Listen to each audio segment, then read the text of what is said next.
स्पर्श चैप्टर का नाम डायरी का एक पन्ना। इसके लेखक हैं सीताराम शेख सरिया। 26 जनवरी आज का दिन तो अमर दिन है। आज के ही दिन सारे हिंदुस्तान में स्वतंत्रता दिवस मनाया गया था और इस वर्ष भी उसकी पुनरावृत्ति थी, जिसके लिए काफ़ी तैयारियां पहले से की गई थी। गत वर्ष अपना हिस्सा बहुत साधारण था। इस वर्ष जितना अपने दे सकते थे दिया था। केवल प्रचार में 2000 रुपया खर्च किया गया था। सारे काम का भार अपने समझते थे, अपने ऊपर है, और इसी तरह जो कार्यकर्ता थे उनके घर जा जाकर समझाया था। बड़े बाजार के प्रायः मकानों पर राष्ट्रीय झंडा फहरा रहा था और कई मकान तो ऐसे सजाए गए थे कि ऐसा मालूम होता था कि मानो स्वतंत्रता मिल गई हो। कलकत्ते के प्रत्येक भाग में ही झंडे लगाए गए थे। जिस रास्ते से मनुष्य जाते थे उसी रास्ते में उत्साह और नवीनता मालूम होती थी। लोगों का कहना था कि ऐसी सजावट पहले नहीं हुई। पुलिस भी अपनी पूरी ताकत से शहर में गश्त देकर प्रदर्शन कर रही थी। मोटर लारियों में गोरखे तथा सर्जेंट प्रत्येक मोड़ पर तैनात थे। कितनी ही लारियां शहर में घुमाई जा रही थी। घुड़सवारों का प्रबंध था। कहीं भी ट्रैफिक पुलिस नहीं थी। सारी पुलिस को इसी काम में लगाया गया था। बड़े बड़े पार्कों तथा मैदानों को पुलिस ने सवेरे से ही घेर लिया था। मॉन्यूमेंट के नीचे जहां शाम को सभा होने वाली थी, उसी जगह को तो भोर में 6 बजे से ही पुलिस ने बड़ी संख्या में घेर लिया था। पर तब भी कई जगह तो भोर से ही झंडा फहराया गया। श्रद्धानंद पार्क में बंगाल प्रांतीय विद्यार्थी संघ के मंत्री अविनाश बाबू ने झंडा गाड़ा तो पुलिस ने उनको पकड़ लिया तथा और लोगों को मारा या हटा दिया।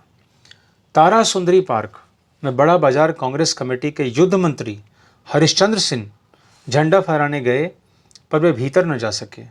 वहां पर काफ़ी मारपीट हुई और 2-4 आदमियों के सिर फट गए। गुजराती सेविका संघ की ओर से जुलूस निकला, जिसमें बहुत सी लड़कियां थीं, उनको गिरफ्तार कर लिया। 11 बजे मारवाड़ी बालिका विद्यालय की लड़कियों ने अपने विद्यालय में झंडोत्सव मनाया। जानकी देवी, मदालसा आदि भी गई थीं। लड़कियों को उत्सव का क्या मतलब है समझाया गया। एक बार मोटर में बैठकर सब तरफ घूम कर देखा तो बहुत अच्छा मालूम हो रहा था। जगह जगह फोटो उतर रहे थे। अपने भी फोटो का काफ़ी प्रबंध किया था। 2-3 बजे कई आदमियों को पकड़ लिया गया, जिसमें मुख्य पूर्णोदास और पुरुषोत्तम राय थे। सुभाष बाबू के जुलूस का भार पूर्णोदास पर था और यह प्रबंध कर चुका था। स्त्री समाज अपनी तैयारी में लगा था। जगह जगह से स्त्रियां अपना जुलूस निकालने की तथा ठीक स्थान पर पहुंचने की कोशिश कर रही थीं। मॉन्यूमेंट के पास जैसा प्रबंध भोर में था, वैसा करीब 1 बजे नहीं रहा।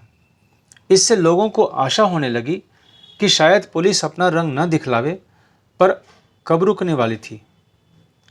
पुलिस कब रुकने वाली थी। 3 बजे से ही मैदान में हजारों आदमियों की भीड़ होने लगी और लोग टोलियां बना बनाकर मैदान में घूमने लगे।